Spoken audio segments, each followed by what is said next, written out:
What's up guys, my name's Brandon and you just got your new M2 iPad Air. You've already unboxed it, you've gone through the initial setup process, but now you might be wondering, what should I do next? Well, in this video, I'm going to be showing you the first 16 things that you should do after getting your brand new M2 iPad Air to get the most out of it. So these are going to be tips, tricks, and just things you need to know about the new Air. Okay, so this first tip I'm not even going to count in the list, but it is something that you need to do right away, and that is go into your settings, general, and then into software updates, and make sure your iPad is up to date, because when you get it, it's very likely not going to be on the latest software. So make sure you go ahead and update so you get all of the features that you were promised with your iPad. So next up is a critical setting that is disabled by default, and this is going to help you extend the lifespan of your iPad Air's battery, and that is also inside of settings. And if you go to battery, we have a section here, a new section for the iPad, battery health. And if you go into here, we have an 80% limit. This is the first time ever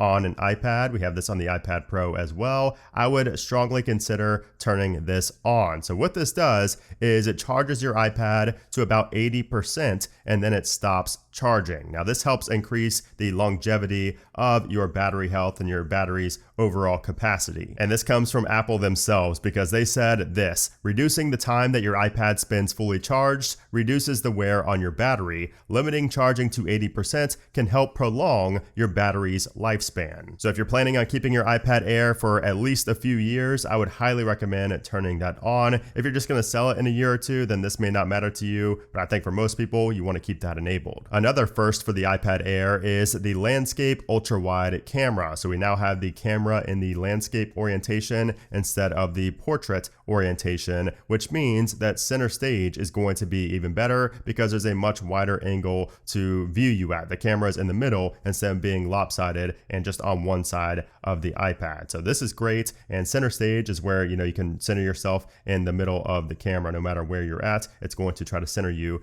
in that angle. So if you swipe down to go to the control center in the top right, and then you'll see video effects up top, tap on that, and that's where you can disable center stage, or if it was accidentally disabled, that's where you can go back to enable that. Oh, and also with that front facing camera, we do have Smart HDR4 now on the iPad Air, which means you're going to have better photo quality and better video quality for both the front facing and the rear facing camera. So that's also an advantage over previous iPad Airs. Now the next thing you want to do is take advantage of the USB-C port on the iPad Air. So you can connect a mouse, you can connect a keyboard, you can connect USB-C hubs, SSDs, or even external webcams to use as a webcam on a video call. If you like the quality of a webcam better than the built-in camera, you can now do that with iPadOS 17. Now, one note that you need to keep in mind is that this is not a Thunderbolt port like we have on the iPad Pro. So it's not going to be as fast, but it's still great if you use this iPad Air at a desk. If you use it in a work environment, that can be very beneficial, especially because if you connect a mouse and keyboard, you don't need to buy, the expensive Magic Keyboard accessory. So that could be beneficial with that USB-C port. Okay, so a big part of iPadOS is multitasking. And the next thing you need to do is understand the 3 different types of multitasking systems that are built into iPadOS. So the first one is the one that's most common, the one you're probably going to use the most, and that is split view. And that is if you have an application open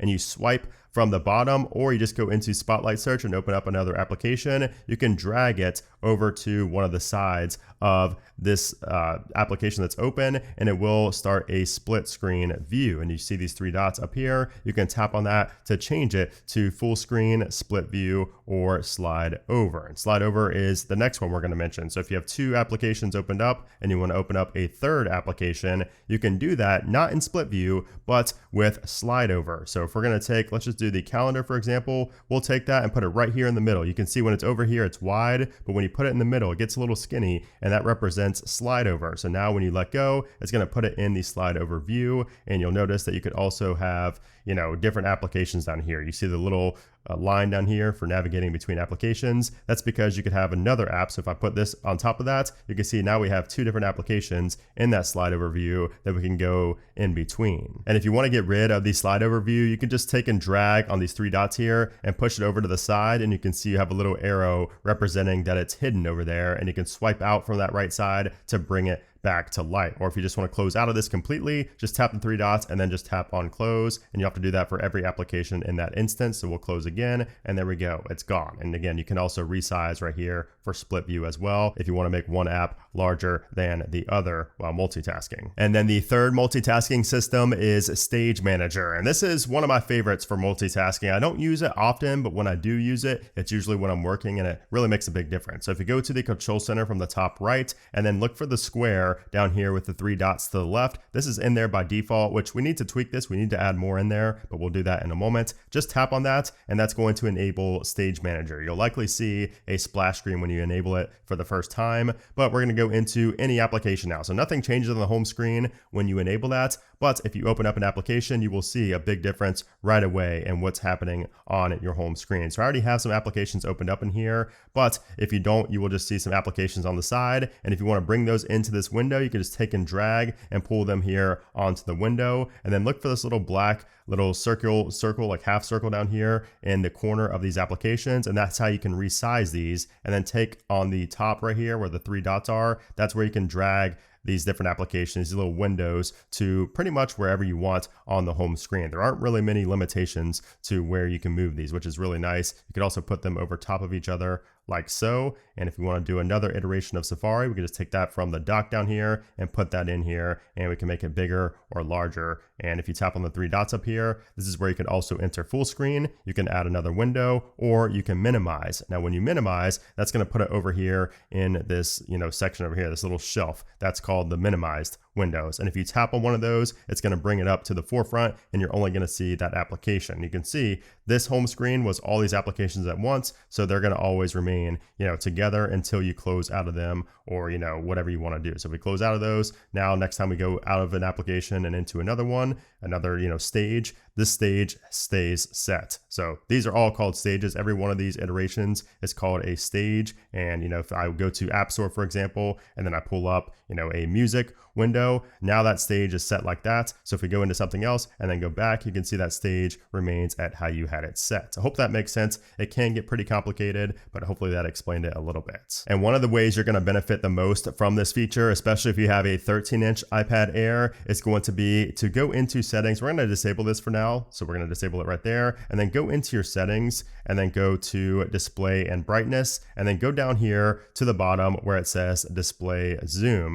So this is set to default by default, of course, but if you select more space and then tap on done, you will have to restart your iPad. It's going to do a soft restart here, and you'll see that when you go back to the home screen, and if we enable Stage Manager, you're going to have a lot more space to play with in terms of your applications being on the screen, which is awesome. And you can see just from this, big difference in the amount of screen real estate that you have. Now, one little bonus thing I'll throw in here is that sometimes when you do more space, so we're going to turn off Stage Manager. Sometimes if you have more space set up, it will make text on Safari smaller. So if you want to change that, so you can see here, the text is a little bit small. I wish it was, larger sometimes. If you go into your settings and then go down here to Safari, and then go down to page zoom, and then go into this, and you can set a page zoom to automatically apply to all websites. So maybe do like 115%. So now when we go back to Safari, everything looks about the same size as it was before we did more space for the home screen. Now, while we're in Safari, the next thing you should do is take advantage of Safari profiles. So this is something that's very overlooked, especially on iPadOS, and this basically allows you to keep your browsing separated based on what you're doing. So I think it's great for work, for personal, and for travel. Those are like the main 3 that I can see this being very beneficial for.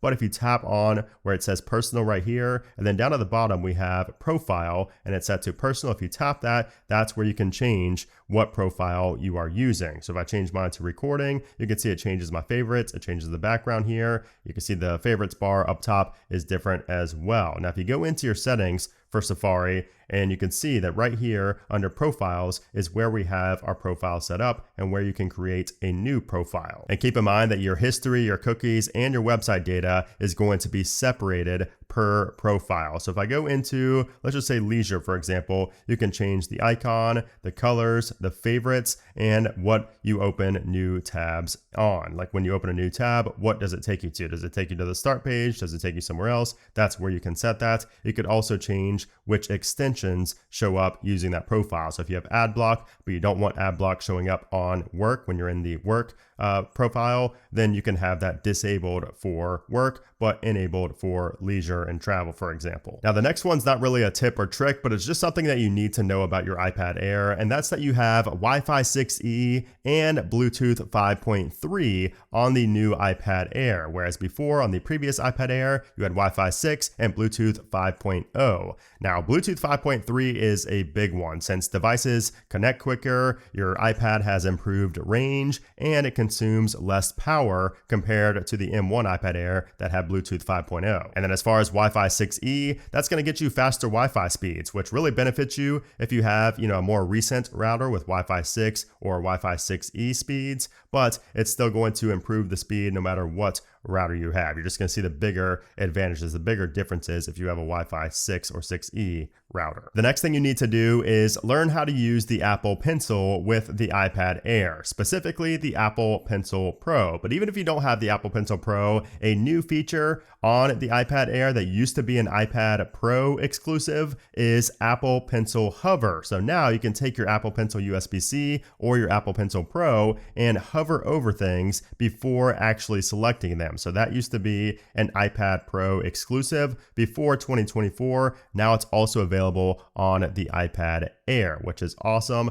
especially if you're doing things, on a website, or if you're drawing something in notes and you want to be really precise. You can see the hover right there of where your tool is going to go before you actually put the pencil down and start drawing. So that is super beneficial. And by the way, if you have not purchased an Apple Pencil yet, I would highly recommend getting the Apple Pencil Pro over the Apple Pencil USB-C for just a $50 difference. It is well worth it. So the reason for that is because you have this right here, for one, a squeeze gesture. So you have haptic feedback built in. So if you squeeze right here, you get quick access to your control panel where you can do all these things. You can change brushes, you can change the size, the color, all that straight from just pinching in on this, which is really awesome. You can even get access to your different tools, your shapes, your signatures, even settings right there. So you don't have to go all the way across the screen to do so. And one of the really awesome new features is called Barrel Roll. And this allows you to see the orientation of your stroke right here, your brush that you're using, before you actually push it down on the screen. So you can see that it's changing the orientation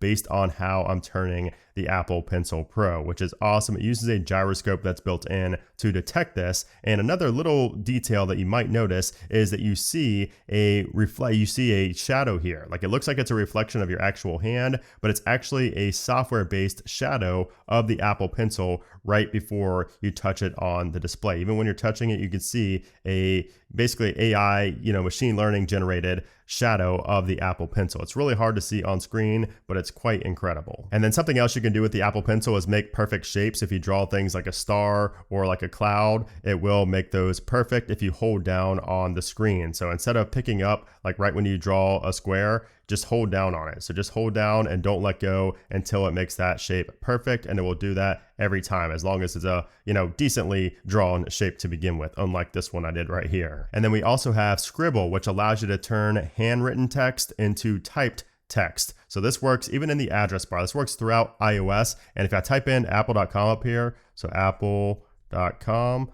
you can see it will convert that into typed text, which is really cool. And you can even cross that out if you want to erase it. So it will select it right there, and you can just cross it out to delete it. So let's see if we can do that. We'll scribble out like that and it will erase it. And while we have the Apple Pencil in our hand, take a look at this gesture. So if you swipe up from the bottom right, that's going to enable a quick note right away. It's going to allow you to write a quick note very quickly and easily. Now, if you do that from the bottom left-hand side, it's going to take a screenshot. So that's a quick and easy way to take take a screenshot just from the bottom left with your Apple Pencil, you can do that like so. Now you can also do this with your finger, but you can see by default, this is not turned on, and it even shows you up top that it's not turned on. But if we want to enable that, go into settings, and then under multitasking and gestures, you can see right here we have swipe finger from corner. And if you turn that on, it allows you to change what shows up from the bottom left and the bottom right corner. So now if we take my finger from the bottom left, you can see it's going to create a screenshot. It's going to take a screenshot, and from the bottom right with my finger, it's going to pull up that quick note. And we could also do it with the Apple Pencil at the same time. But if you don't have your Apple Pencil on hand, you can use it with your finger if you have this turned on. The next thing you need to do is know how to scan documents and annotate PDFs in the Notes application. So if you go to Notes right here and you tap and hold on that, you will get the option to scan document. That's going to be one of the easiest ways to do that. There are other ways to do it, but that's my favorite. So if you go to scan document, it's going to take you to where you position the document in view, and it will automatically take a picture, or you can manually do it right there. And then it's going to put it in the Notes application. And when you're in the Notes app, it shows up like this, but you could also tap on the three dots and you can view this as small, medium, or large. You could also just zoom in and it will change the size automatically. And if you tap on the annotate button up in the top right, you can go right here. And if you want to add a signature, if you need to add a signature to a form, you could just tap on the plus right here and then go to add signature. And then you'll have your selection of signatures, or you can add or remove your own signature. And then you can take and put that anywhere inside of the document. So if we take this one right here, it's going to place this here. We can make it smaller and we can move it around to wherever we want. So we just take on these three dots and we can drag it up here to maybe where it asks for signature on the form. So it can be a little bit finicky. Also, you can make this thicker as well. So you can make the signature a different, font thickness or color as well. And you can also autofill forms very easily as well. So if you tap on a form where you have like a last name or a first name, it will auto detect. iPadOS 17 will auto detect what it is asking for, and will put that information in automatically based on your contact information. Or if you tap on choose other, it will allow you to put in another person's contact information, and this will apply to the address, the first, last name, all of that. So if we tap again right there and we select our name, you can see it will auto input the last name first and the first name last, because it was able to read that it says last name first and then the first name. And then also it will fill in the address as well if that is a section here in the form. The next thing you need to do is understand that we have dynamic volume buttons that you cannot change on the iPad Air. So if you're in landscape mode, for example, what would be the volume up if you're in portrait mode is now going to be the volume down. As you can see, the volume decreasing. But if we press the right button over here, which is going to be the volume down if you're in portrait mode, that's going to turn the volume up, because based on the orientation that you're on, that is technically the up button, whereas the top button in portrait mode is the down button in landscape mode. So just understand that these are dynamic volume buttons that change based on the orientation of your iPad. You do not have a defective iPad. And something else to note is that the iPad Air 13-inch has double the base of the 11-inch model. So if you thought it was placebo, if you heard them and you thought the 13-inch was louder, you were hearing correctly, because Apple says that the landscape stereo speakers on the 13-inch model have double the base of the 11-inch model. Okay, so this iPad looks so boring right now. It looks like every other iPad out there, like it just came out of the box, and we need to change that. So we're going to swipe down from the top left here and tap and hold on the lock screen, and then tap on the plus in the bottom right. And we're going to go down and we're going to check out the new exclusive iPad Air wallpaper. So you can see that under collections right here. These are the exclusive iPad Air wallpaper. So you have them in different colors to accommodate the actual colors of the iPad. So we're going to select the blue one right there. At least for the lock screen, when you tap on add, you can make that a wallpaper pair. So you have the same wallpaper on the home screen, but I personally like having a little bit of a different wallpaper on the home screen. So from here, you could just choose photos, and you can choose a photo in your photo library. I'm going to go to my wallpapers album here. We're just going to select maybe this wallpaper right here. This one looks cool. So we'll tap on done, and there we go, done again. And now we have a cool, much better home lock screen and a much better home screen. It already looks way better. But now we need to change some of these widgets. So just tap and hold on any blank space and then tap on the plus in the top left. And this is going to take you to the widgets selector. So from here, you can select any type of widgets that you would like. I would highly recommend batteries, for example. So we'll just add this battery right here, and we'll do home so we can control my HomeKit devices, and we'll adjust all these as we go on, but I don't need news. So we could tap on the minus and remove that. We can also move these around just like they were apps. So to make it a little bit more cohesive on the screen, that already looks much better. And I didn't really even change much. Also, it's a good idea to add applications that you use frequently to the dock. So if you want to add those, you do it just like you do on a Mac. So settings, you probably open up often. So if you take and drag and put this down here next to Safari, for example, you can do that. And that way it's always down there in your dock. Same with files. I use that a lot. So I'm going to put it down here in files or in the dock. And I'm going to remove some of the applications I don't use very often from the dock. That way it can be larger and I can get much easier access to these applications. So there we go. Now my dock looks better and it has apps that I actually use often in there. Also on the home screen, it's already kind of cluttered from, the factory. So if you want to get rid of some of these applications, I would not blame you. So tips, for example, we can remove that, and you don't have to actually remove these applications from the device. You could just remove them from the home screen. That way they're hidden. So things like GarageBand, these applications I don't use that come by default, I like going ahead and hiding these right away. Now, if you want to hide applications by default when you install them, that way you have a much cleaner home screen, you can do that by going into settings and then go to home screen and app library. And from here, choose app library only under newly downloaded applications. That way, anytime you download an application, it's just going to go straight over to the app library, which is to the right of the last page. That's where you can access all of your applications in 2 different views. And if you have a whole screen full of applications that you don't really use, you can even hide a full screen. So tap and hold to go back into jiggle mode, and then tap on the page dots down here, and you can deselect that page, or you can even remove that page entirely, and it will send all those applications to the app library. But if we just want to hide that page for now, we can do that and then tap on done and then go out of here, and you can see that page is completely hidden. Also, you may have seen the setting in there for larger app icons. If you find these app icons to be a little bit too small on the home screen, you can go to settings and then under home screen and app library and turn on use large app icons, and you'll notice that they are a good bit bigger and you don't really have to compromise on space too much. Like all the widgets and everything are still intact. Also, we need to change this control center right here because we don't have near as many,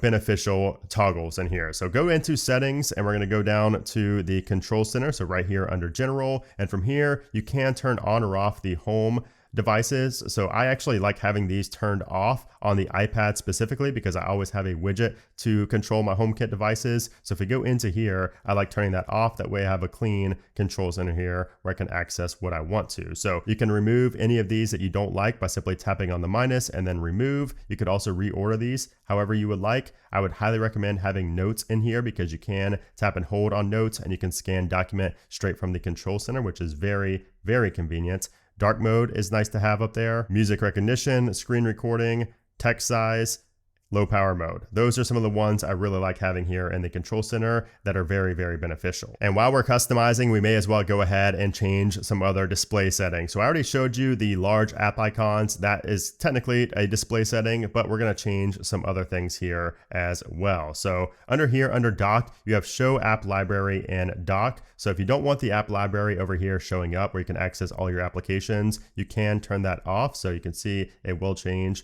once we relaunch the dock. So now it looks bigger and you don't have that folder of the app library. And also, if you don't want the suggested applications and the recent applications to show up right here, you can turn that off. That way you have a really clean dock that is always the same. And then if we go to the display and brightness section, this is where you can change between light and dark mode or have it on automatic. You likely already did that with the setup process. And then right here we have text size. So if you want to increase the text size, you can do that right there. You could also do this like I added in the control center earlier. You can add this and it stays that way until you change it back. So if you change it once, it's going to stay like that throughout the OS. But if you wanted to lock that to the specific application, you can do that right here by going to settings only, or whatever application you're in. You can swipe that over and you can change the default for either all apps or the specific app that you're in. Also, one of the first things I change is auto lock. So this is set by default to 2 minutes, which means that your screen is going to go out, after 2 minutes. It dims all the time. That gets really annoying. So I'd highly recommend having that set to 10 or 15 minutes.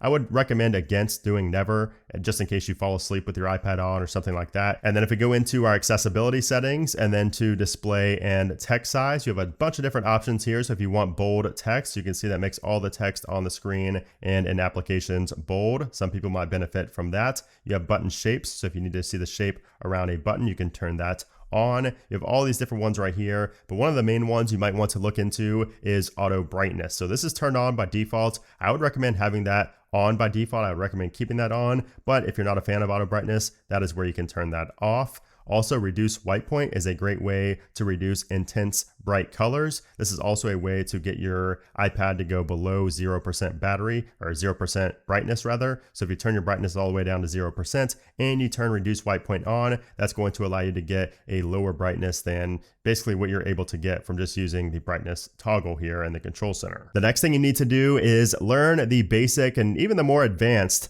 iPad gestures. So you have gestures with your hand that allows you to do things a lot quicker and more efficiently. Things like, using 4-finger pinch in to go into the app switcher right here. Or if you go into an application, you can use 4 fingers to go between your different applications that are opened up. Sometimes this is easier than trying to grab this little bar down here like you do on the iPhone to switch applications. Sometimes it's easier to just use 4 fingers to go across. Now you can disable that if you don't like that for whatever reason. Under multitasking and gestures, you have 4 and 5 finger gestures that you can turn off if you don't like that, along with the productivity gestures that I'm going to show you here in a moment. Oh, and also one of the ways I like going home to the home screen from an application is using those 4 fingers and just pinching like so, and that takes me into the home screen or back to the home screen. Now, something else that's very beneficial, we're going to show you this in notes. So if you're in an application and you want to copy and paste text quickly, you could just select the text right here, and instead of copying and pasting, pressing the buttons right there, sometimes it's easier to just do a gesture. So I'm going to take my 3 fingers and pinch in,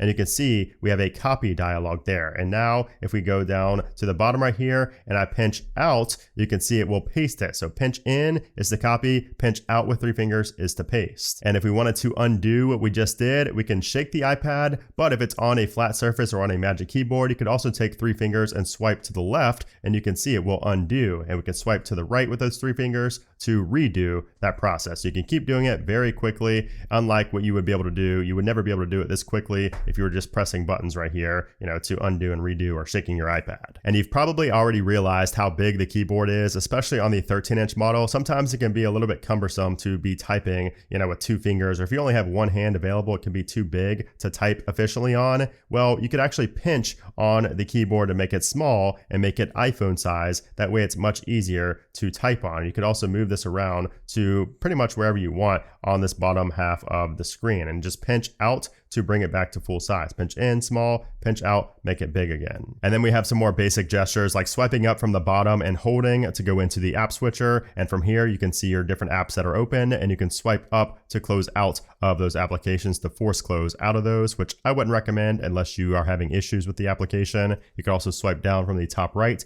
to pull up the control center, and swipe down from anywhere else from the top to pull down the notification center. The next thing you need to do on your iPad Air is to configure Touch ID for more than 1 finger if you did not do so during the setup. So if you go into the settings right here and then go over to Touch ID and passcode, and then put in your passcode. From here, you will see your different fingers that you have in there. Now, another pro tip here is it just says finger 1 and 2. If you go into that, you could actually rename what that finger is. So like if it's your right hand and left hand, you can put that in there and then tap on done. And now it shows what fingerprints we have. But anyways, you want to go in here and add a fingerprint and add in fingerprints for different hands. Like if you want to use like your left and right index, do both of those, or your middle finger, whatever's easier for you and different orientations, you might want to go ahead and do that if you didn't do so already. I would also take a look at these different settings and make sure that you want these enabled or disabled. Like for example, some people do not like that anybody can have access to their control center from the lock screen, even when the device is locked. So if you want to turn that off and have like maximum privacy, you can turn that off right there. That way, when your device is locked and you go to the lock lock screen, you're not able to pull down the control center. So that is something you might want to consider along with everything else in here. The next thing you need to do is form a habit to use Spotlight Search for pretty much everything. So when it comes to opening up applications, instead of searching around on your home screen or going to the app library, just swipe down from any blank space on your home screen and start typing in that application and then just tap on go. It's just a much quicker and easier way to open up applications, especially if they're not on your home screen. Now you can also do this for quick math problems as well. So if I type in 985 times 7, it shows the result right there, and we can tap this to copy that result. So now that is copied and we can paste that in here. So we go ahead and paste, there we go. Also, you can convert different things like pounds to kilograms. So I don't even have to type in kilograms. It already shows me the conversion right there. But if I wanted to do that to something even lighter, I can do that as well. So I'll type in 2 ounces and it shows how many ounces are equivalent to 6895 pounds. So that is much easier and much quicker than going to Google and typing that in. And you could also do this for launching applications. Like if I had an application, you can see it pulls it up and you can run the shortcut straight from the Spotlight Search, which is very beneficial. It also searches through your notes, your photos, everything like that. So I typed in, iPad OS. For example, it will take me to some photos. It will show some photos that read iPad OS in the photo. And if you have a Magic Keyboard, you could also press Command Spacebar just like you do on a Mac to launch the Spotlight Search quick and easily as well. And then the final thing you need to do on the iPad Air is know what to do if your iPad freezes up and nothing else works. So if you want to turn off your iPad, it's pretty simple. You just press the volume up or volume down and the power button at the same time. So if you press and hold both of those, you will get the slide to power off option and you slide that to turn it off. However, if your device is frozen, you may not be able to access that. So to force restart your iPad Air, you press volume up, volume down, and then hold the top button and continue holding that until the slide to power off goes away and you see the Apple logo. So continue holding only the one power button. We only tapped on the other 2 volume buttons and now we're still holding it until we see the Apple logo. There we go. Now we can let go and our device will force restart no matter what's going on with the software. So those are 16 things that you need to do on your iPad Air to get started off on the right foot. So if you found this video helpful, if you found it beneficial, I would appreciate if you gave it a thumbs up. Also be sure to subscribe for more iPad content coming in the future. But anyways, guys, thanks again for watching and I'll see you soon.